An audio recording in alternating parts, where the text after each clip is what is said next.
Hey guys, welcome back for another episode of The Suited Shootist.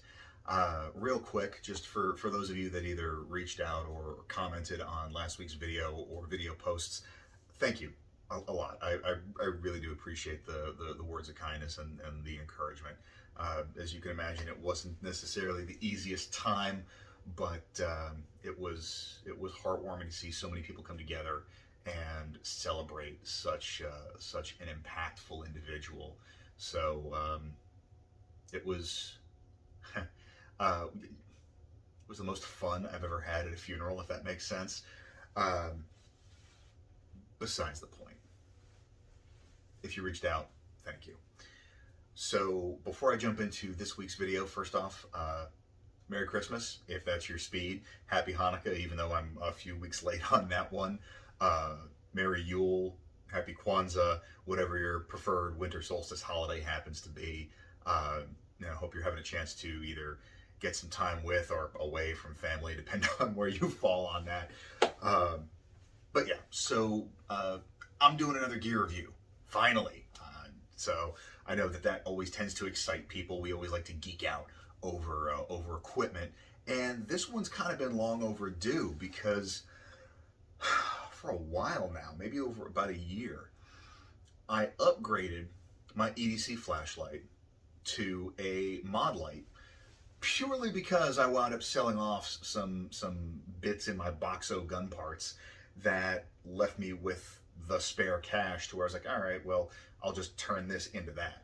Because I honestly don't know that I would have gone out of my way to spend money that I had on a Modlite normally. But this was one of those like, well, I got this today, I'm not going to miss it tomorrow, so let's see what all the fuss is about. And I'm going to start this off by saying this is in no way a scientific test, nor is it a 100% accurate representation of performance. For two reasons. Number one, I'm not a light scientist, and secondarily, I am sure as hell not a photographer. So I did my best to make sure that what I was seeing in the viewfinder replicated to the reasonable extent that I could what I was seeing with my naked eye in terms of playing with some of the some of the features of the settings. Excuse me. Told you, I'm not a photographer. So more than anything, my hope here is that this is going to serve as a consistent comparison of the various lights that I'm going to be talking about, because if nothing else, the setting was the same. Like quite literally, these photos were all taken back to back and under the same lighting conditions. So even if the specifics of what you can and can't see are not necessarily 100% true to form, you can at least get an idea of how much better certain items performed than others. And for the longest time, there was a period where I carried I forget which Surefire, but it was one of their 1,000 lumen outputs that was 5 or 6 years ago. But I stopped carrying that because at the time I was concerned actually about losing it. The pocket clip just didn't retain well enough for me, and I was mortified at the idea of possibly losing a $125 light. So I started to explore some other options that I thought were just as good before I learned the ins and outs of Lumens and Candela and all of that, as well as just kind of some other options. It was like, okay, well, I know that this isn't as good, but is it good enough?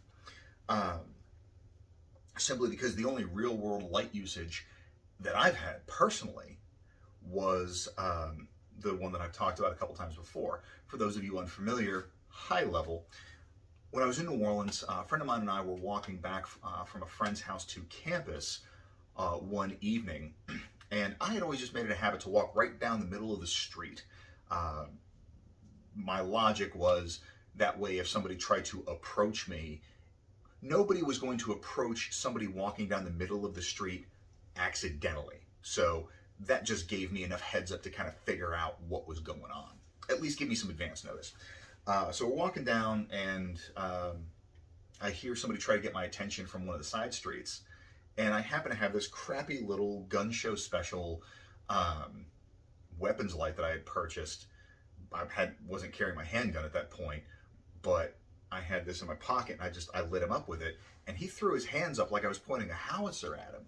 So that was kind of my first indication. It's like, oh, okay, this stuff can be kind of useful. Funny thing is it was a crappy little gun show light, so it was pushing. I'd be surprised if it was pushing 200 lumens, but that little anemic piece of equipment employed effectively was enough to get me deselected. So the point at which I started looking at different options was kind of in that peak of all the lumens movement. And then shortly thereafter, people started really understanding the significance of Candela, and now there's a much better kind of quantification of what matters in a light. So I'm not going to bore you with a bunch of the details. I will put the specs for all the different lights that I compared down below, so that way you have an idea of what they are, or whatever their current production equivalent is. And so let's kind of take a look at it, because the flashlights that we were working with were a couple little cheap ones from ThruNite, one that ran on a AAA and one that ran on a AA. I also went with my previous EDC light, which was the Phoenix PD35, and then I had upgraded that to the Modlite. For the sake of argument, I also have an old generation Surefire X300 as well as a Streamlight that I decided to play with as well, just to kind of see where we were at. So to give you an idea of the testing conditions, I was using the distance between the curb of the sidewalk in front of my house back towards the fence line, which, because of how the neighborhood is laid out, the actual gate to the fence of my backyard is recessed several feet from the face of the gate of my neighbor. So it's kind of offset in this little alcove. There was ambient light in terms of people's Christmas lights and street lights. And then I also played with trying to create some additional photonic barrier in terms of turning the headlights on my car. I didn't see a huge difference with that, so I didn't really bother continuing that after the first couple, just because it didn't seem to be having a real big impact either way. But there were several flat surfaces that the light could be reflecting off of between me and the subject, which was a friend of mine who volunteered to stand in for this. And basically what I had him doing is I had him wearing all black, so that he was wearing relatively unreflective clothing. And I'm going to kind of give away the secrets here. I had him holding his phone up in an aggressive posture, quote unquote, basically at arm's length up in front of his face, where people tend to hold guns.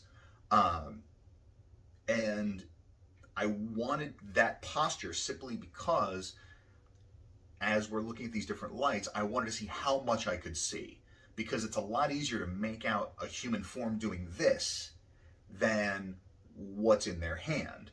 And my logic is if I find myself in some kind of altercation, Active Self-Protection and Live Leak and WorldStar are full of people who watched a violent encounter unfold like this. And with the time that I just spent with Daryl in the kind of the mind screw that was his counter-robbery class with the various shoot and don't shoot indicators, I was basically trying to paint kind of an ambiguous situation. And then also, for the sake of it, I had him tuck an orange gun in his waistline as well. I didn't use an airsoft pistol simply because I'm in my neighborhood, so I didn't want something that was overtly looking like a firearm. So just to kind of be able to distinguish what I could see at what given distances. I took the photos at 1x and 5x magnification, and there was about 30 yards from my curb to the face of the fence line. And the vehicle was about, not quite halfway, it was about 12 yards from me. So these are the distances that we're working with. And as you can see with the AAA Streamlight, or correction, the AAA through night was pretty unimpressive, and that wasn't a surprise at all. And honestly, the same can be said for the AA through night as well, because, you know, like I said, these are cheap $30 lights, so I wasn't really expecting any major performance out of them. I was just curious as to kind of how far I could push them and still get some useful information. Depending on circumstance, I wouldn't necessarily be uncomfortable with that AA through night, and that one is honestly the one that tends to travel with me, like on cruises or when I'm going out of the country, for two reasons. Number one, it's a lot easier to find AA batteries, and generally the places that I travel, the long distance with less optimal lighting is not, you know, I still tend to vacation in more kind of cosmopolitan areas. You know, the idea of backpacking through the woods is not necessarily my idea of a vacation. That's still work. So anyway, so it's kind of that criteria of, if I'm going somewhere, the AA through night is one that I'm okay getting lost, stolen, or broken. I tend not to travel with my Modlite. But now let's get into the more capable ones, because this was really the focus of this. Was I was curious how much better the Modlite was than the Phoenix, because the Phoenix, even with a charger, is maybe $100, $110 light, and the Modlite is 2.5 to 3 times more expensive, depending on exactly how you configure it and all this other jazz. So, you know, it's that at what point do you hit diminishing returns? And as you can see, the Phoenix did a pretty damn good job of putting out enough light for decent target identification at even that 30-yard distance, which is relatively far away for the types of environments where this would be needed for the most part. And again, I'm talking about the urban, suburban, you know, type of civilian defender, not backwoods, rural type living. The Modlite, however, was unsurprisingly the most capable, and as you can see, I'm also going to put some photos up here that my friend took, so you can get an idea of how much info was either available or denied based on my usage of light, because that's significant as well. It's not just what I can see, it's what they can or can't see in the same vein. So there's absolutely no question that the Modlite is pushing out the most substantial combination of lumen and candela, and it gave me the maximum level of information. Again, that part was never in question, but the question is it worth shelling out $300? Is it 3 times better than the Phoenix? And, you know, I came to the conclusion that it is, but not as much for the reasons that you might think. Because from a sheer performance standpoint, from my applications, I don't think that it is. You know, you hear Bill Blowers talk about how, you know, the OG SWAT guys and the OG soft guys were laying some serious hate down with 60 lumen Surefires, you know, back in the good old days. So that's not where I get super wrapped up. It's the combination of performance and package, because that Modlite with the 18350 body on it is only maybe 20-30% bigger than my Palm OC. So it is a lot less obtrusive for me to carry in that type of configuration. And the problem is that they don't make a good, like, 123 cell hand light, and once you start stacking 2 123 cells on top of each other, you start getting into that same form factor as the 18650 bodies.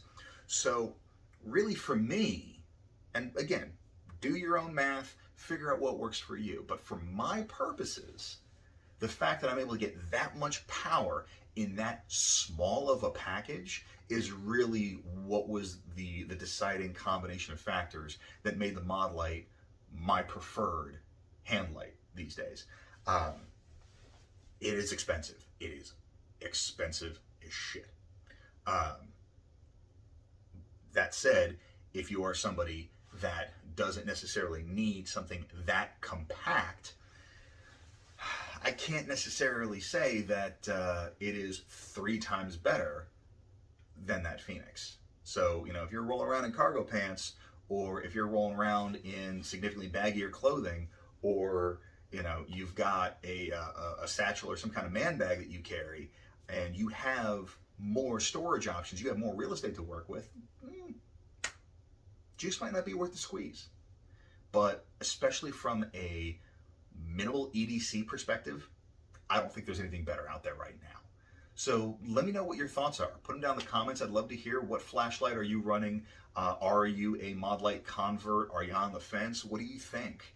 Because, you know, like I said, everybody's circumstance and everybody's needs and use case is going to be different. So all I'm sharing is my experience. I'd love to hear yours as well. Throw it down in the comments. Like I said, if you haven't joined already, Bespoke Solutions, the Facebook page, we got a bunch of great conversation going on over there. If you're getting mileage out of the channel and you want to support it directly, we've got the Patreon as well. And aside from that, I hope everybody has a great week. Stay dangerous and stay sharp.